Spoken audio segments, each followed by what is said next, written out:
The following program is a presentation of Grace Communion International and Grace Communion Seminary and is made possible by generous donations from viewers like you.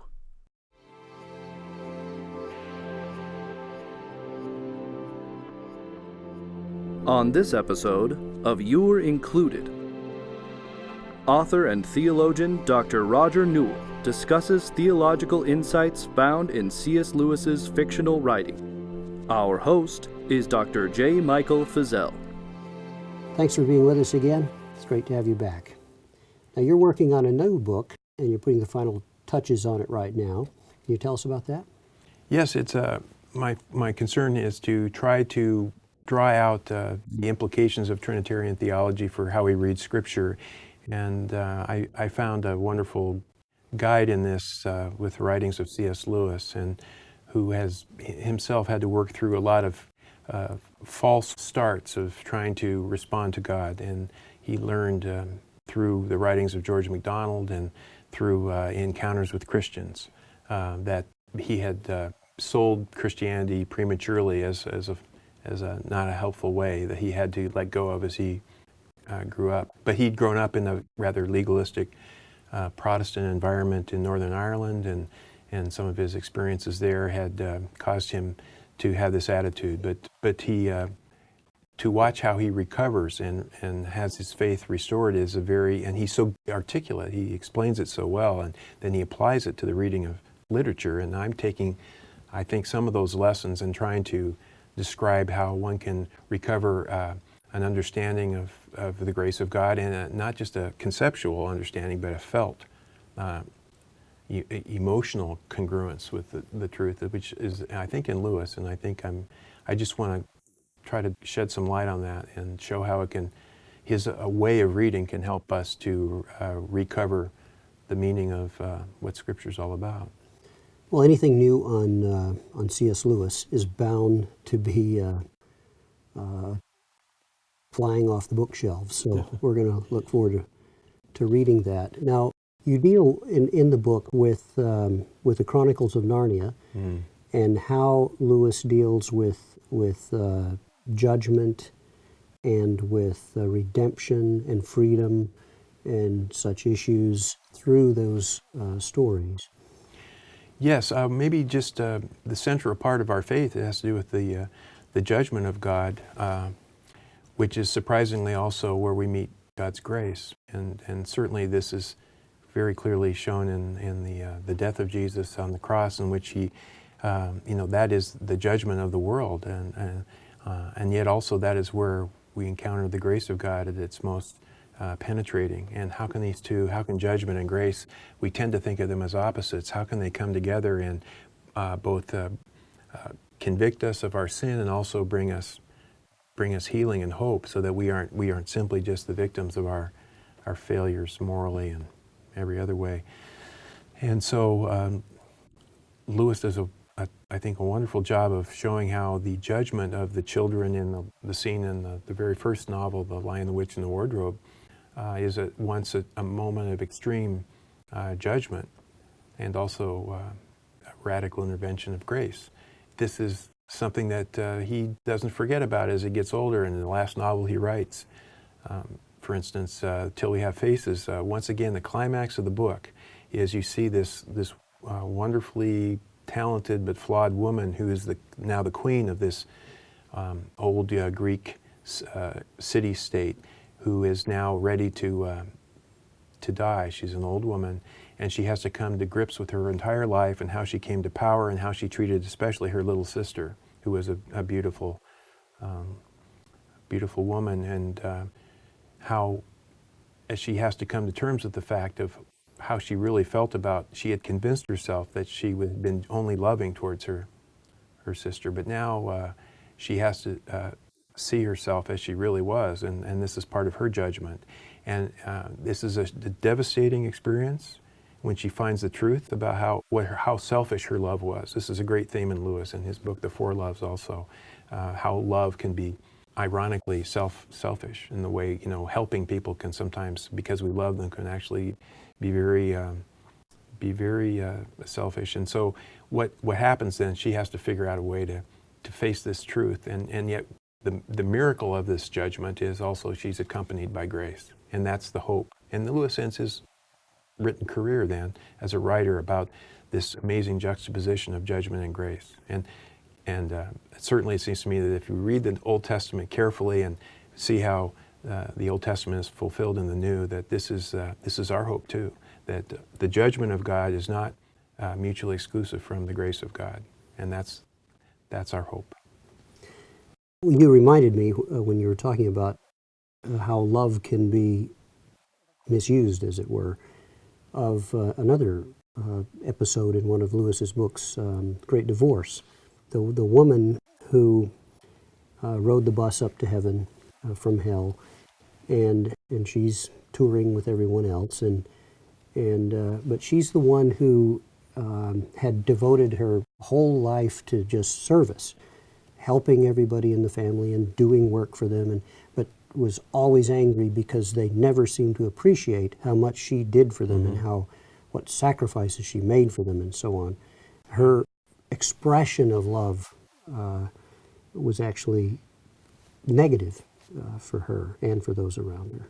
Yes, and Lewis has this image again in The Four Loves. He has Miss Fidget, who worked herself tirelessly for her family and inadvertently wore her family out by trying to accommodate all of her care. And of course, as a pastor, I think of how many times I was involved in caring for people in ways that were maybe a lot more focused on my own role or my being a servant of God, that became much more self-serving than I would like to admit. But part of the healing process is taking that so one can learn to see that so often our love is a wounded thing, and to be forgiven even of our attempts at love. And so this is the radical hope of grace, that even our virtue has to be forgiven. But there's hope in that even at the places where we may seem to have like Karl Barth says, religion can be the place where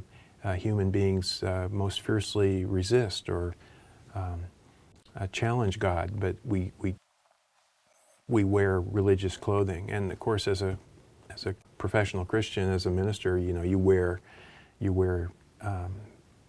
Christian garb. And one of the great challenges of living faithfully is to learn that those clothes are simply that, and to learn ways to be neither rejecting of every effort to give and to show love, faith working through love on the one hand, but also to realize that anything that has validity in those acts of love and service of love, giving a cup of cold water in Jesus' name, or going and visiting a sick person, etc., is always needs to be under the mercy of God and the grace of God, that it won't be just a self-serving sacrifice in some way to draw honor or attention to yourself. And so that's an important part of the lessons of, I think, an ongoing journey of leadership in the church.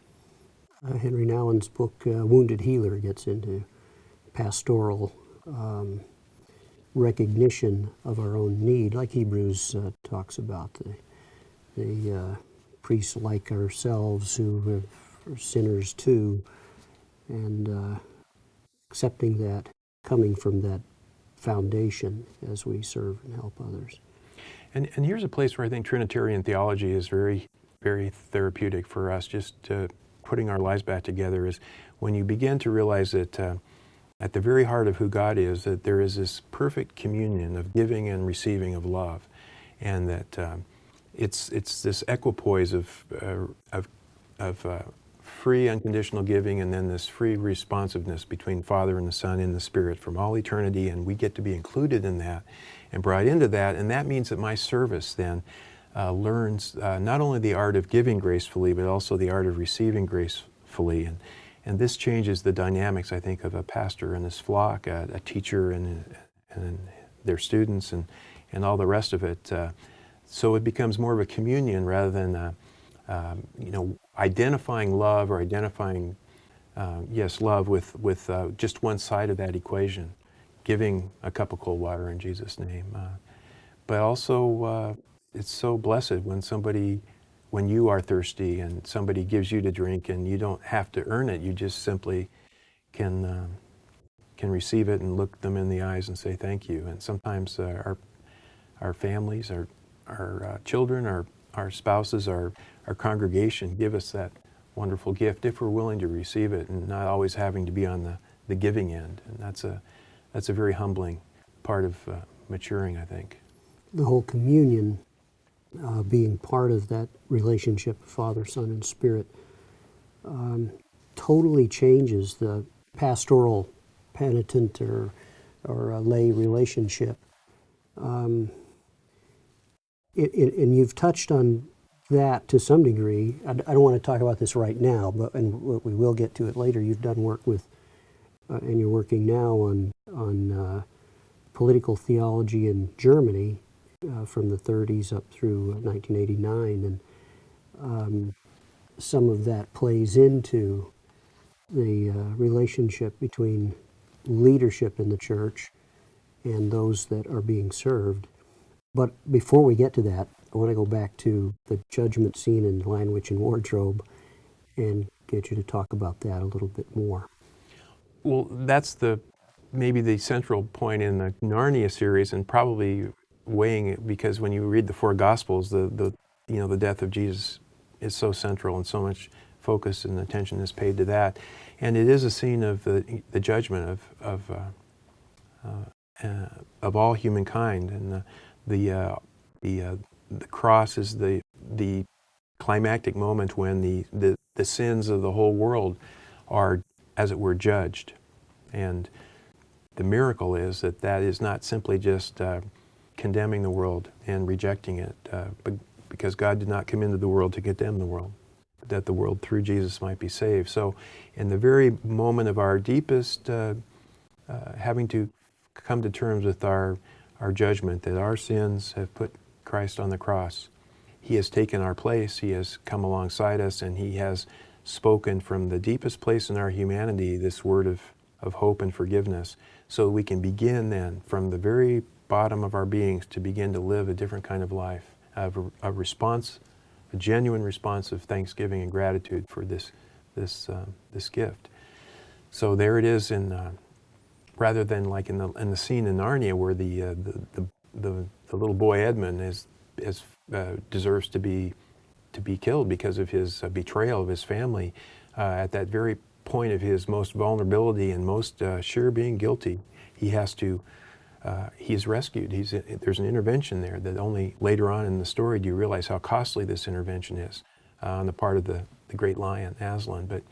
But there's the hope that even when Edmund is most guilty and he finally has to face the kind of person he's become, in doing that he also discovers the depth of God's meeting him and coming alongside him, not to condemn him, but to rescue him. And that just changes the tone of everything, and that changes the tone of our lives, I think. Aren't we all or don't we all walk in the shoes or take the journey of each of those characters as well? In other words, we're all Edmund at one time or another, in one way or another, needing the grace of redemption. But we're also all Lucy and Susan having to forgive, and we're also Peter having to deal with that response to the betrayal and the anger of being the responsible one who has been thwarted and hurt by the betrayal. And all of us need the redemption that comes at that point. Yes, and I mean that highlights the fact that we don't do this in isolation from each other. When I sin, when I continually maybe forget something, sins of omission as well as commission, that has consequences to my relationships with everyone, friends, family, strangers, community. And part of what takes place in the Narnia that's so lovely is you learn how the children learn to forgive one another and learn to, what has happened vertically begins to be experienced horizontally in the way they learn to treat each other in a new way. And that's the challenge of being a family of God, a communion of faith in the church and in our families. To practice the art of forgiveness is the great the great challenge and hope of Christian living. And St. Augustine says something wonderful about the hope of trying to come to terms with the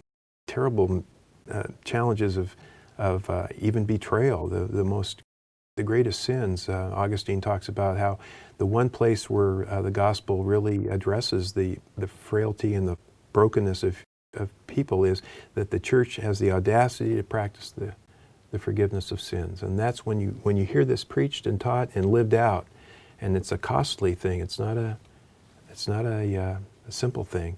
But when a community catches the meaning of this, then you know the gospel of Jesus Christ is being preached and being lived. You bring out in the Chronicles of Narnia, as you go use those to as a springboard, the difference between the felt response and an obligation in terms of responding to God. Yes, I mean, this is an important part of it, isn't it? I mean, the reason why life is so difficult sometimes is because we might know something we say in our head, but in our hearts are not connected to what our head is. So how do we have a felt attunement as well as a cognitive? And this is, again, one of the things, the gifts that I think Lewis brings to us in the Chronicles. And he helps to pull out what's in the Gospels, but we've just grown by our Sunday school associations. He says we've had this subtle turning of good news into should news, and how do we recover that? And so how do you discover that the reality of thanksgiving and of forgiveness and of gratitude, that inheres in our response to God, because this kind of grace has as its natural inner correlate a response of gratitude. And that is the emotion that is most congruent with the grace of God. So whatever's getting in the way of that, fear, anger, or guilt, how does part of what I need to discover is where I feel like resistances are coming at me in this way. Part of what I need to do is just open that up, whatever that is, whether it's an anger, a fear, or a guilt, and open that up and seek what I'm going to find there at the bottom of that isn't just rejection and condemnation, but actually hope that even in my most unattractive, unhealed, unloving part of myself, the grace of God will not reject me and turn away from me, but causes us for me to come clean on this so that I can begin to live in a new way, a way of being reconciled to God and to my neighbor, to my family, and so on. And that's good news. It's not should news. There's a freedom that we have that we don't even realize we have, that you show in the course of Lewis unfolding the story of Shasta in A Horse and His Boy. Could you talk about that a little? Yes, it's especially touching because the great thing in America, as you know, is freedom. We love freedom, and we're the country that prides ourselves on our commitment to freedom and liberty and so on. And one of the things that's interesting about Shasta is he's a little orphan boy who's grown up in a very kind of totalitarian, hierarchical society in which freedom is not very available. But his whole desire is to become free, and so he's on a journey to run away from where he's an orphan in this not very nice culture of Calormen, and to get back to Narnia, get back to freedom, and to become free. And so he discovers, like I guess we all do, that in becoming free, he's brought with him into Narnia a lot of slave habits of thought, and the slave has certain qualities in which that are internalized, which make a free response to people or free response to just life very difficult. And the other irony of that story is the little girl he meets that goes with him on this journey to freedom, to Narnia, is on the very opposite side of the political economic spectrum. She's a wealthy, aristocratic child, and she's being forced to marry somebody she doesn't want to marry, so she wants her freedom too. But the two of them together then on this journey have to find out what freedom is really all about, and that means that she has to give up her attitudes of superiority And Shasta has to give up his attitude of his inferiority complex, where he's always putting himself down and always feeling basically that he's not very worthy. And these are classic descriptions of a slave mentality. C.S. Lewis does an interesting study in words, and he talks about, describes in his book, A Study in Words, what are some typical attitudes of slaves, slave habits of thought. He takes these from Aristotle and some of the other ancient Greek writers. And one of the real dangers of growing up a slave and being in a slave-holding society is the sense of inferiority that you're constantly preoccupied with, and therefore need to prove yourself or put yourself down or something. And the other thing is the sense of, as a slave, you're typified as always looking out for yourself. And this is actually a phrase in Aristotle. A slave is always thinking about just himself and not what the good of the common good.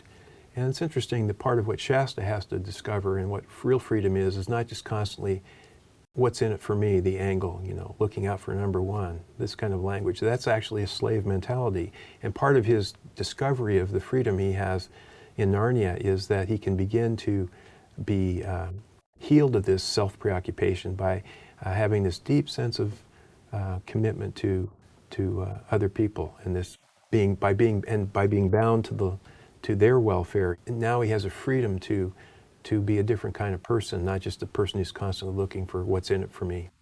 And Erebus, the girl, discovers also the freedom to not to look down on people, which is a terrible way to live, even as it's a terrible way to live, to constantly be looking up, but to look at people eye to eye and seeing them as humans and real people, just free citizens of Narnia, as it were, and to begin to relate to people in an entirely new way. And this is tremendously liberating. I think one of my favorite passages it is my favorite passage in all the Chronicles of Narnia is the scene in the silver chair, where in the depths of the underground realm of the Green Witch, the children are captured, and the prince is captured, and Puddleglum, this marsh character, is also there, and she's putting out some kind of a smoke that causes them to get drowsy, and she's telling them, even though they're trying to find their way up to Narnia, up to the surface, and she's telling them there's no such thing as the sun, and there's no such thing as the upper world, and no such thing as Narnia, and all of this is just a figment of your imagination, and this is the real world, and you need to stay here with me, where this is what all there is, and everyone is drowsy, and they're coming under the spell that she has kept the prince under, captured with all this time, and Puddleglum finally, as a last desperate act, he sticks his foot in the fire, burns himself in it. He regains his senses, and he remembers what is real, and he says, look, even if you're right, and there is no sun, and there is no Narnia, and there is no Aslan, I'd rather spend my life searching for those things than to live here in this place you call the real world. Yes, I mean, that's a wonderful confession of Lewis's faith and belief that this is the bottom line is that I will. This is my. I'm going to live as a Narnian, even if there is no Narnia, and it makes you think. It makes me think, at least, of like Job in the Old Testament, where he says, "Though God slay me, yet I will trust Him," or it makes me think of this strong affirmation of trusting in God, which comes in Romans, where Paul says, "Let God be true and every man a liar." Just that there is a fundamental reality here that even if it isn't popular, even if it has been camouflaged and hidden, and there's smoke and mirrors everywhere telling you that all that really matters in life is, whatever contemporary fashions are, or the materialism, or certain kinds of temptations that we're plagued with in our contemporary culture, and they're unavoidable. There is a fundamental